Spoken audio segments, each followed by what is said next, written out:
అరే ప్రదీప్, బాగున్నావా? రేయ్, సార్ని పేరు పెట్టి పిలుస్తున్నావేంట్రా? సారీ సార్, కొత్తగా జాయిన్ అయ్యాడు. ఓకే, ఎవరు నువ్వు? రావుని. చిన్నప్పుడు మనం పోరింగ్ హై స్కూల్లో చదువుకున్నాం కదా, ఆ రావుని. అరే రావు, నువ్వా? గంట మీటింగ్ ఉంది, ఇక్కడే ఉండు, మళ్ళీ వస్తాను. ఎవరు సార్ అతను? అతను నా చిన్నప్పుడు ఫ్రెండ్.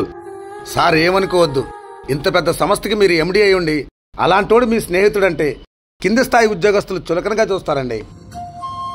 అయితే ఏం చేద్దామంటారు? ఉద్యోగంలో నుంచి తీసేద్దామండి. అయితే పిలిపించండి. సార్ పిలిచారంట? అవును, నిన్ను ఉద్యోగంలో నుంచి తీసేశాం. సార్, ఈ ఉద్యోగాన్ని నమ్ముకొని బతుకుతున్నాను. నా ఉద్యోగం తీసేస్తే నేను ఎలా బతకాలి సార్?